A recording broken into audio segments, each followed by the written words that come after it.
हाय मैत्रिणींनो, कशा आहात? मजेत ना? तर आज माझी रेसिपीमध्ये मी बनवणार आहे पिझ्झा. तर पिझ्झा हे सगळ्याची शौकीन झालेला आहे आजकाल. सगळ्यांना पिझ्झा खावासा वाटतो. बाहेर जायचं, पिझ्झा खायचं, घरात ऑर्डर करायचं, त्यापेक्षा जास्त पैसे जातात. मग तेवढ्या पैशामध्ये आपण सामान घरी सगळं आणूया आणि पिझ्झा बनवूया. पिझ्झा बनवणं हे खूप सोपी गोष्ट आहे. तर चला, तर मग आज आपण तेवढ्या सामानामध्ये आपण 5 ते 7 पिझ्झे बनवू शकता. एका पिझ्झ्याच्या किमतीमध्ये बाहेरून आणण्यापेक्षा घरात बनवलेलं सगळ्यात उत्तम. तर चला मग आपण रेसिपी चालू करूया. तर आपण हे मी मकाचं कणीस घेतलेलं आहे. बाहेरून 15 ते 20 रुपयाला मिळतं, तर किंवा 10 रुपयाला मिळेल. एक मकाचं कणीस आणलेलं आहे. तरी मी हे शेतातूनच मकाचं कणीस आणलेलं आहे. आपण घरगुती सामानामधून आज पिझ्झा बनवणार आहे. थोडंफार घरी, थोडंफार बाहेरून आणलेलं आहे. तर हे मकाचं कणीस शेतातलं असल्यामुळं मग हे मका मी काढून थोडेसे उकडून घेतलेले आहेत, कारण तव्यावर पिझ्झा बनवणार आहे. तव्यावर पिझ्झा बनवण्यासाठी हे सगळं थोडं थोडं भाज्या मी आणि हे मकाचे हे बी जे आहेत ते मी थोडंसं मीठ टाकून उकडून घेतलेलं आहे. आता हे टोमॅटो पण खूप महाग झालेले आहेत, 100 रुपये किलो झाले आहेत. त्यामुळं हे टोमॅटो मधला सगळा गर काढून घेतलेला आहे. भाजीला वापरता येतो आपणाला परत. तर ह्या जी मिरच्या मला ढोबळी मिरची लाल नाही मिळाली, शिमला मिरची, त्यामुळं मग मी शेतातल्या ज्या मिरच्या आणलेल्या होत्या त्यामध्ये थोड्याशा मोठ्या मोठ्या मिरच्या आल्या, त्या मी लाल मिरच्या घेतलेल्या आहेत. तर बघू शकता ह्या मिरच्या, त्याचे लहान लहान तुकडे करून घेतले आहेत. तर पनीरला थोडंसं लाल तिखट, हळद आणि मीठ लावून थोडंसं त्याला हे करून ठेवलं आणि बारीक तुकडे करून. तर आता बेस तयार करायचा पिझ्झाचा आपल्याला. तर हे दही आहे 1 वाटी, 1 वाटी दही, 1 वाटी पाणी, आणि चवीपुरते मीठ आणि बेकिंग पावडर टाकायची आपल्याला थोडीशी, आणि तेल.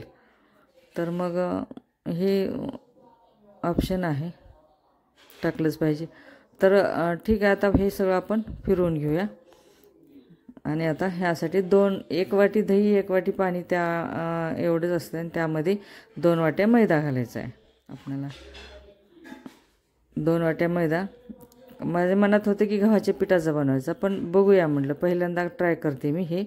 तर मग मैदा घालून तर मैदा करते. परत मी गव्हाच्या पिठाचा पण करणार आहे, आणि ते पण तुमच्यासोबत शेअर करेन.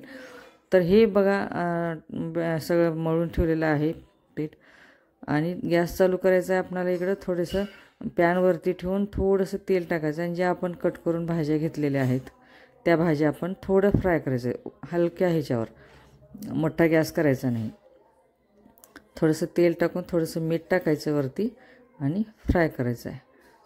आणि हे उकडलेले कॉर्न पण आहेत, तर मग त्याला पण सेपरेट मी मीठ टाकलेलंच होतं. पण हे तिन्ही ज्या भाज्या आपण घेतलेल्या आहेत त्या सगळ्या एकसारखं त्याला हे होते, म्हणून मी ते टाकून काढून घेते आता. तर हे झाले. थंड झाल्यानंतर आपल्याला आता ते अंतरायचं आहे त्या पिझ्झा बेसवर. आता पिझ्झा बेसची आपण करून घेऊया. झालेलं आहे आपलं हे. थोडंसं पीठ मैदा भुरभुर करायचं त्या ह्याच्यावर, भुरभुरायचा. आणि बेलण्यानं लाटायचं नाही त्याला, हातानंच. बेलण्यानं पण लाटू शकता तुम्ही, पण हातानं होऊ शकतं हे, कारण पीठ खूप सैल असतं ह्याचं. सैल पण होतं, परत घट्ट पण. आपल्याला जसं हे होईल तसं. मैदा तुम्ही जास्त टाकला तर ते घट्ट पीठ होऊ शकतं, पण आपल्याला ह्याच पद्धतीच लागणार आहे. आणि हे मी मधुराताईची रेसिपी फॉलो केलेली आहे, त्यामुळं मी त्याचप्रमाणे केलेलं आहे. तुम्ही मधुराताईच्या रेसिपीला जाऊन तुम्ही बघू शकता पिझ्झाची रेसिपी. तर हे असं हे करून त्याच्यावर चमच्यानं, थोडंसं काटा चमच्यानं मी हे करून घेतलेले आहेत. आणि हे पिझ्झा बेस जी आहे तो हातावर घेऊन टाकता येणार नाही, त्यामुळे अशी घडी घालूनच तव्यावरती व्यवस्थित टाकायची. ठीक आहे, ते मला मधुराताईच्या रेसिपीसारखी मला परफेक्ट जमली नसेल, पण मी प्रयत्न केलेला आहे त्यांच्यासारखी बनवण्याची. तर बघू शकता पिझ्झा बेस एक खालून झालेला आहे. आता ह्याच्यानंतर आपण ह्याच्यावरती सगळं हे करून घेऊया. हे जे सॉस आहे तर 2 ते 3 नमुन्याचे टोमॅटो सॉस आहे, पिझ्झा सॉस आहे.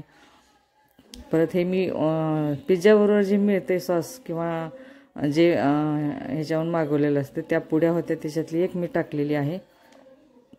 परत मी चीज टाकलेलं आहे, परत त्या भाज्या अंथरून घेतलेल्या आहेत, परत चीज टाकलेलं आहे, मस्तपैकी छान दिसतो।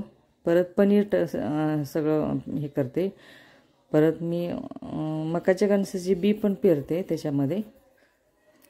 तर मस्त झालेलं आहे, वरतून चीज टाकते आणि गॅसवरती ठेवते। हे 10 ते 15 मिनिटासाठी आपण बारीक, एकदम बारीक गॅसवरती सगळा पूर्ण बारीक करायचा गॅस आणि झाकून ठेवायचं। तर झालेला आहे आपला पिझ्झा, बघू शकता खूप सुंदर झालेला आहे। चव तर एवढी सुंदर झालेली आहे की बाहेरच्या पिझ्झासारखी टेस्ट आलेली आहे जे आपण ऑर्डर करतो, पण खूप सुंदर झालेला आहे आणि खाऊ शकता।